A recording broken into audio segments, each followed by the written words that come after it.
아멘. 오늘 함께 읽었던 사무엘하 22장 말씀에 소제목이 붙어 있습니다. 다윗의 승전가 그리고 시편 18편이라고 적혀 있습니다. 학자들은 이 사무엘하 22장의 말씀이 시편 18편과 동일한 시편이다라고 보고 있습니다. 특별히 시편 18편이 이 사무엘하 22장의 각색본이다. 그러니 이 사무엘하 22장이 원본이다라고 이야기를 합니다. 특별히 이 다윗의 시편은요, 어느 시기에 쓰여졌냐면 사울의 손에서 구원하신 그날, 아직 왕이 되기 전에, 아직 다윗이 밧세바와 간음하기 이전에 가장 믿음이 충만하였을 때, 그 인생의 최절정 전성기에 있을 때 적혀졌던 시편입니다. 따라서 이 시 안에는요, 다윗이 갖고 있는 신학과 하나님과의 바른 관계, 그리고 다윗의 믿음의 고백들이 귀하게 담겨져 있습니다. 오늘 우리는 이 시편을 보면서 다윗이 어떻게 그렇게 위대하게 쓰임을 받았고 또 하나님 앞에 택함을 받았을까? 다윗의 믿음을 조금 살펴보려 합니다. 첫 번째 1절입니다. 1절에 여호와께서 다윗을 모든 원수의 손과 사울의 손에서 구원하신 그날에 다윗이 이 노래의 말씀으로 여호와께 아뢰어라고 이야기합니다. 다윗은 참 험난한 삶을 살았죠. 늘 목숨의 위험을 받으며 살았습니다. 특별히 그는 어릴 때 목동이었습니다. 양떼를 돌보며 늘 위험한 들짐승, 사자와 곰들과 싸웠습니다. 그래서 다윗은 그러한 경험이 있기에 골리앗 앞에서도 내가 곰도 싸웠고 사자도 싸웠는데 저 사람 한 명 대하지 못할 이유가 없다. 그렇게 자신 있게 말하고 싸우는 장면을 우리는 볼 수 있었습니다.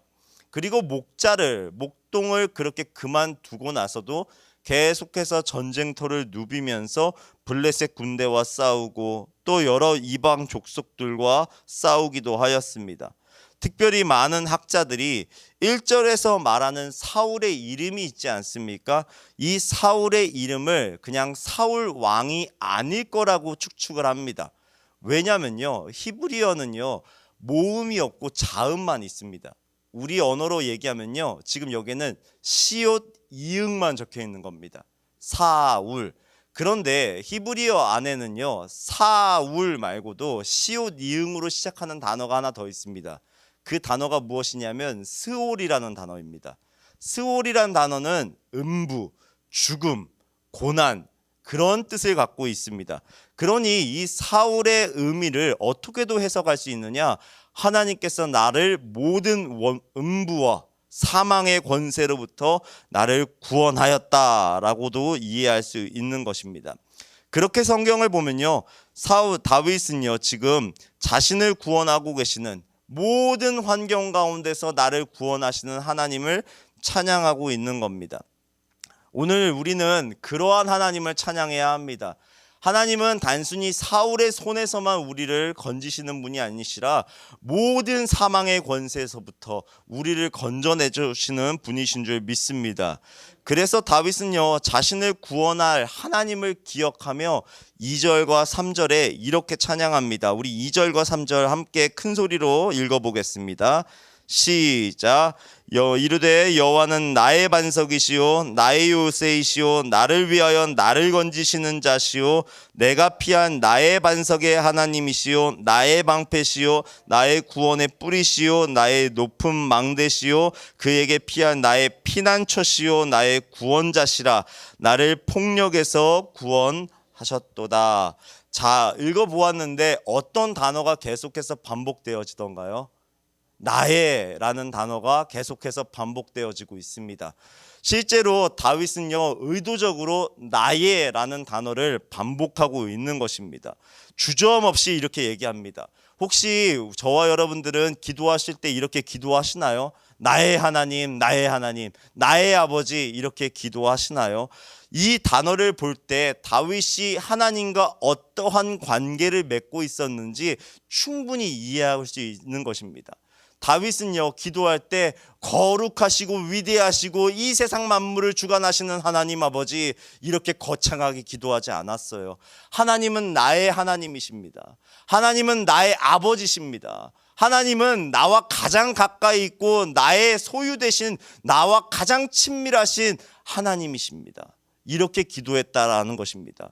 다윗이 어떻게 그렇게 하나님의 음성을 잘 분별하고 하나님이 원하시는 대로 살 수 있었는가? 그 믿음의 근거가 여기에 있는 겁니다. 그는 막연한 하나님, 저 멀리에 있는 하나님을 믿었던 것이 아니라 지금도 내 삶 가운데 세세하게 간섭하시는 하나님, 나를 친하게 친밀하게 간섭하시고 인도하시는 하나님, 그 하나님을 바라보고 있었다라는 것입니다. 사랑하는 성도님들, 우리에게 이러한 기도가 회복되어지기를 주님의 이름으로 축원해집니다. 우리는 고상하게 기도할 필요가 없는 겁니다. 하나님이 누구십니까? 우리 아버지란 말입니다. 다른 하나님이 아니라 저 멀리에 있는 하나님은요, maybe 무슬림에서 믿는 하나님, 정말 번접할 수 없는 그런 하나님, 아마 그럴 겁니다. 하지만 우리는 어떻습니까? 여호와 하나님을 마음껏 이름 높여 부릅니다.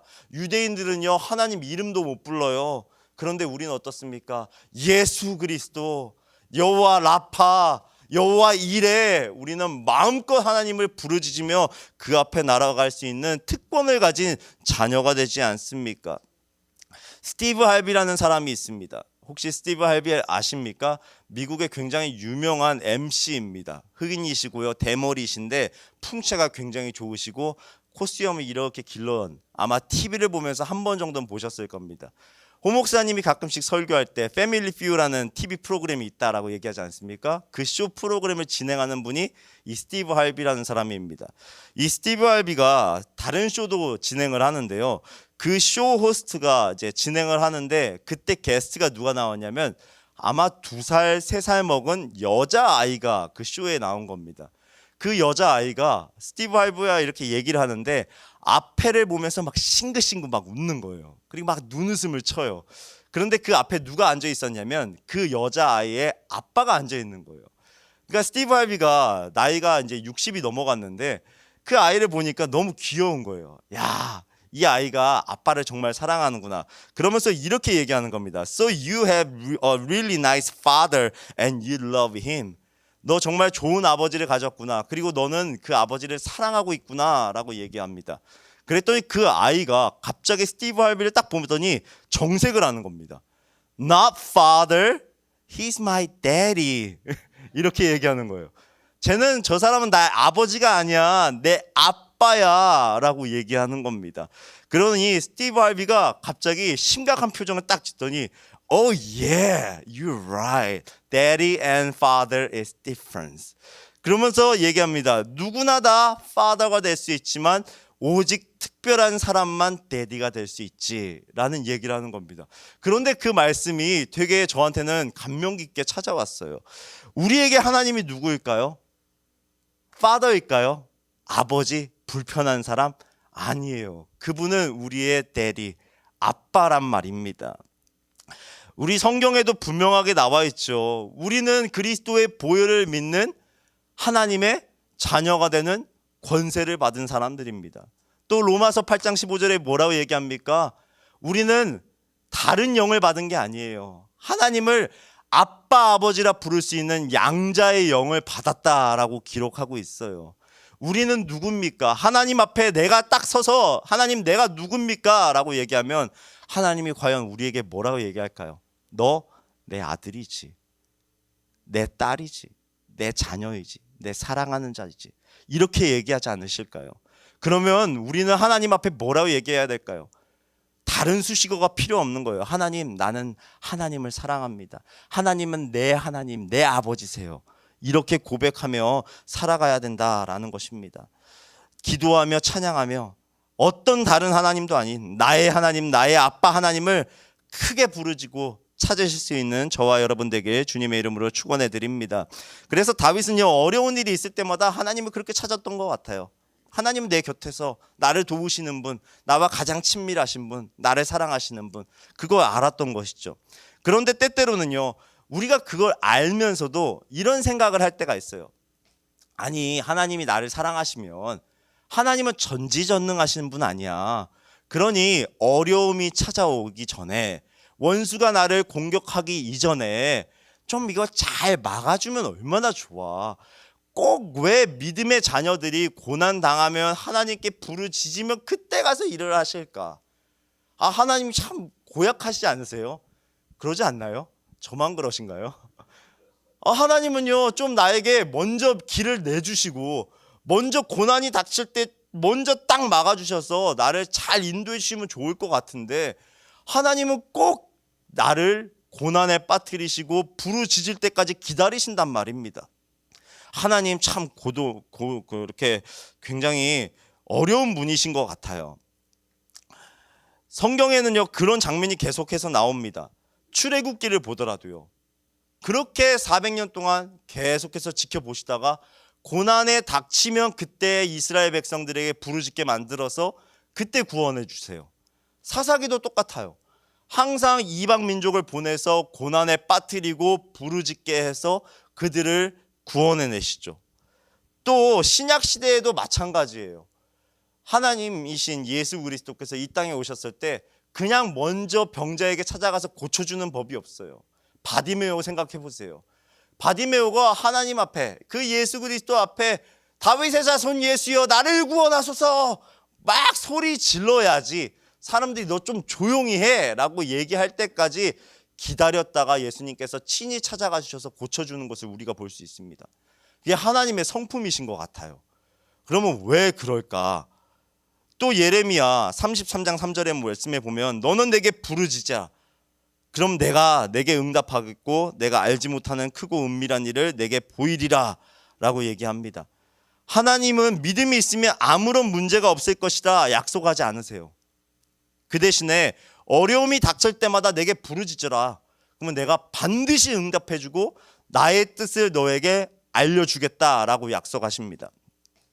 아무 문제 없이 평탄한 인생을 살아가게 된다면 아마 우리는 하나님을 단 한 번도 부르지 않게 될 것입니다. 우리가 하나님을 부르실 때 언제입니까? 우리가 문제에 있을 때, 내 힘으로 도저히 해결되지 않기 때문에 우리가 하나님을 부르짖는 것 아닙니까? 그런데 하나님은요, 이걸 원하시는 거예요. 하나님은요, 늘 우리에게 말씀하고 계시잖아요. 그런데 잘 생각해 보세요. 한 사람이 한 사람에게 일방적으로 말하는 것을 무엇이라 부를까요? 잔소리라고 얘기합니다. 아니면 훈계라고 얘기해요. 그런데 하나님은요, 그런 관계로 우리를 이끌어가고 싶으신 게 아니에요. 때로는 하나님이 우리에게 말씀하고 있지만 하나님은요, 우리에게도 너도 나에게 말을 해라. 나에게 부르짖어라. 그리고 나도 너에게 말하고 싶다. 나는 서로 쌍방통행을 하고 싶은 거지 일방통행을 하고 싶은 게 아니야. 난 너에게 훈계하고 책망하고 비난하고 난 너에게 잔소리하고 싶은 게 아니라 나는 너와 깊은 대화를 원한다. 나는 너와 이야기하고 싶어 라고 이야기하는 것이 하나님의 마음이다라는 것입니다. 그래서 다윗은 그걸 알았어요. 그래서 늘 문제가 터지면 하나님 앞에 나아가서 하나님의 뜻을 묻고 하나님의 음성을 듣는 것을 굉장히 즐거워했다라는 것입니다. 우리에게도 이러한 마음과 하나님과의 깊은 관계가 있었으면 좋겠습니다. 많은 기도자들이 실패하는 것이 이겁니다. 실질적으로 이곳 가운데 와서 입 꼭 다물고 가만히 있으면서 하나님의 음성만 듣고 돌아가길 원해요. 그런데 그거 하나님이 원하시는 것이 아니에요. 하나님이 원하시는 건 무엇이냐? 내가 부르짖는 걸 원하세요. 그리고 하나님과 대화 나누길 원하시는 거예요. 그런데 반대로 또 잘못하는 게 있어요. 하나님 앞에 열심히 떠들다가 하나님의 음성은 듣지 않고 내 말만 열심히 토해놓고 돌아가는 사람이 있어요. 그건 뭘까요? 정말 이기적인 신앙인 것이죠. 하나님은 그것도 원하지 않으세요. 하나님이 원하시는 것은 무엇이냐? 하나님이 말씀하시고 나도 하나님께 말하고 하나님이 뜻을 알았으면 믿음의 삶으로 살아내고 믿음의 삶을 살다 보면 힘드니까 하나님 도와주세요. 어떻게 하면 좋겠습니까? 하나님이 그때 또 말씀하시고 그러면 하나님의 음성을 듣고 나는 또 살아내고 그렇게 하나님과 깊은 대화 가운데 깊은 긴밀한 가운데 살아가는 것을 하나님은 지금 오늘 우리에게 원하시고 있다라는 것입니다. 그러니 사랑하는 성도님들, 오늘 기도하시다가 돌아가실 때 하나님의 음성을 듣기를 사모하십시오. 그리고 하나님께 기도하십시오. 그냥 눈만 감고 있다가 돌아가지 마시고 또 내 기도만 하다가 돌아가지 마시고 하나님과 깊은 대화의 사귐이 있기를 바랍니다. 다윗은 하나님께 기도하며 막 부르짖었어요. 그러자 7절에 하나님은 그 부르짖음을 귀로 들으셨습니다. 그리고 나서 8절부터 하나님께서 강림하기 시작하시는데 참 모습이 독특하십니다. 그냥 강림하시는 게 아닙니다. 하나님의 심정이 어떠신지 한번 성경을 보십시오. 그분이 땅과 하늘을 흔들면서 진노하시면서 코에 연기를 막 뿜으시면서 입에서 불이 나오고 하늘을 들이우며 이 땅에 강림하셔서 마지막 15절에 보면은 화살을 날리고 원수들을 흩으시며 번개로 막 무찌르시는 겁니다. 하나님의 지금 기분이 어떠신 것 같습니까? 행복해 하시는 것 같습니까? 아니요, 지금 분노에 막 가득 차 있는 겁니다. 하나님이 막 분노를 막 내뿜으시면서 이 땅 가운데 강림하고 계시는 거예요. 하나님께서 다윗을 위해서 분노하신다. 이 분노의 의미가 무엇일까? 곰곰이 생각해 보니까 이 하나님의 분노는요, 사랑이에요. 하나님이 다윗을 너무나도 사랑하기 때문에 분노하는 거예요. 왜 분노는 사랑이냐? 사랑하지 않으면 분노할 일이 없더라고요. 우리가 잘 알지 않습니까? 9.11 사태가 터졌습니다. 혹시 여러분들 분노하셨나요? 저는 분노했습니다. 왜냐? 미국에 살고 있으니까. 또 저는 그때 뉴욕에 살고 있었거든요. 뉴욕에 살고 있는데 막 애들들이 울면서 집으로 막 돌아가기도 하고, 정말로 같이 공부하던 친구들 중에 부모님이 그 월트레이드 센터에서 깔려서 사고를 당하신 그런 부모님들도 계셨고, 그것이 너무나도 저에겐 마음이 아팠습니다. 그런데 혹시 여러분들 중에 그 옛날 세계 2차 대전 때 일본에 떨어진 핵폭탄 때문에 분노하신 분 계십니까? 별로 없을 겁니다. 한국 사람 치고 그 핵폭탄 때문에 아니 어떻게 그렇게 몰상식하게 핵폭탄을 터뜨려? 라고 얘기하는 사람이 별로 없을 겁니다. 그 이유가 무엇일까요? 저희에게 일본이 애정의 관계가 아니죠. 좀 미움의 대상이잖아요. 어떻게 보면요. 그리스도인의 눈으로서 보면은 좀 사랑하고 아껴줘야 할 대상이지만 민족의 눈으로 바라보면요, 너무나도 밉거든요. 그러니까 저희는 분노하지 않아요. 그런데 제가 며칠 전에 아들하고 대화를 나누었어요. 이렇게 침대에 누워가지고 저희 3학년 아이, 첫째 아이하고 이야기를 나누는데 동네에 5학년 형들이 있다라는 거예요. 형들이 자기 총을 이렇게 널프건 있지 않습니까? 장난감 총을 가져가서 막 총을 쏘고 장난감 총알을 다 잃어버린다는 거예요. 그래서 어느 날 하루는 아들이 그 5학년 형들한테 장난감 총 좀 빌려달라고 하는 형한테 나 싫다고, 이거 형이 가져가면 잃어버리니까 나 안 빌려줘 라고 얘기했대요. 그랬더니 화가 나는 5학년 형이 제 아들의 발을 꾹 밟고 가버리더래요. 근데 그 얘기를 듣는데 얼마나 화가 나던지요. 막 피가 막 머리로 솟구치더라고요. 그 인간 어디 있어? 내가 저녁 8시인데 나가가지고 막 그 애를 찾아보려고. 그런데 곰곰이 생각해보면 발 한 번 밟힌 거잖아요. 사람이 죽은 것도 아니고 다친 것도 아니고 그냥 발 한 번 밟힌 건데 왜 나는 그렇게 분노할 수밖에 없는가? 그 분노 안에는 제 아들을 향한 사랑의 양이 다르기 때문에 그런 겁니다. 사랑하면 분노하는 거예요.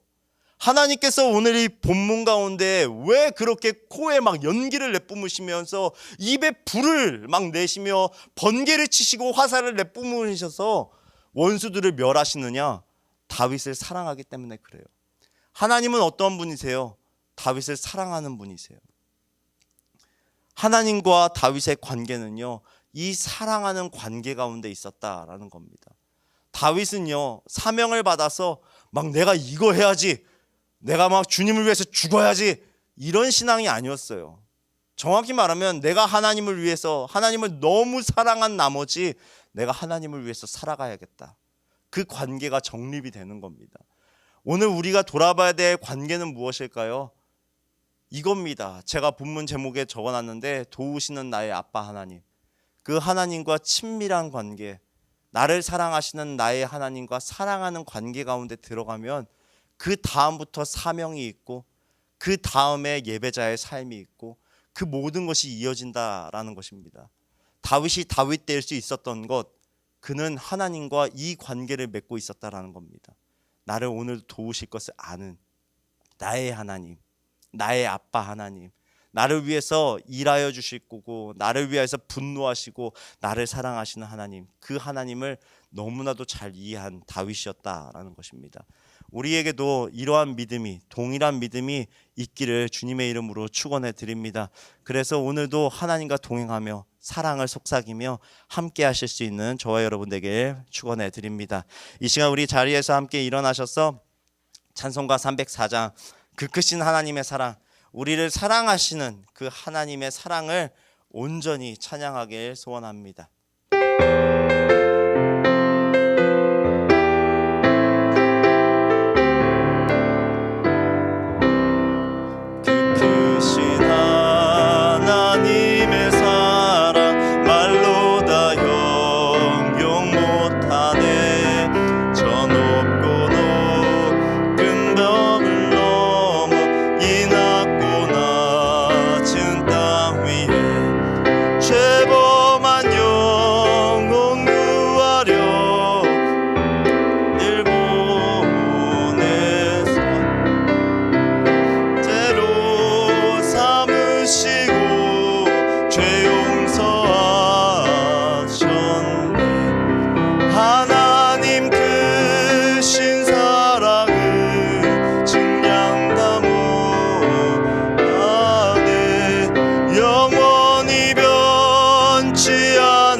성도여 찬양하세.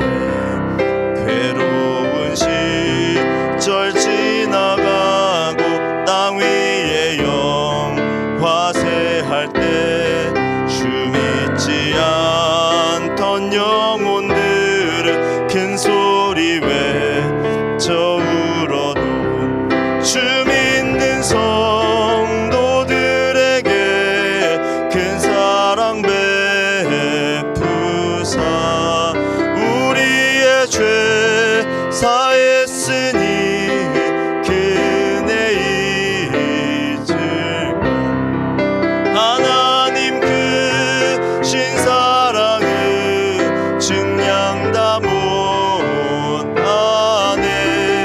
영원히 변치 않는 사랑 성도여 찬양하세. 하늘을 두루마리 삼고 바다를 머물 삼아도 한없는 하나님의 사랑 다 기록할 수 없겠네. 하나님의 크신 사랑 그 어찌 닿았을까. 저 하늘 높이 쌓아도 채우지 못하리. 하나님 크신 사랑을 증량 다 못하네. 영원히 변치 않는 사랑 성도여 찬양하세. 이 시간 우리 함께 말씀을 기억하며 기도하길 원합니다. 여러분들에게 하나님은 어떤 분이십니까? 우리에게는 하나님은 다른 이들보다 가장 가까이 계신 분, 나를 가장 사랑하시는 분, 나를 위해서 역사하시는 분, 나의 하나님 되심을 믿습니다. 하나님, 이 말씀을 붙잡고 기도하오니 하나님 오늘도 주의 품 가운데 하나님의 임재 가운데 늘 거하는 저희들 되게 하여 주시고, 오늘도 더욱더 하나님의 임재를 사모하며 나아가는 참된 예배자의 삶을 살아내는 저희들 되게 하여 주시옵소서. 이 말씀을 기억하시면서 우리 주여 세 번 크게 부르짖고 기도하시다가 자유롭게 돌아가시겠습니다. 주여 주여 주여. 사랑하는 하나님 아버지, 은혜를 감사합니다. 하나님, 저희들 오늘 말씀을 주시고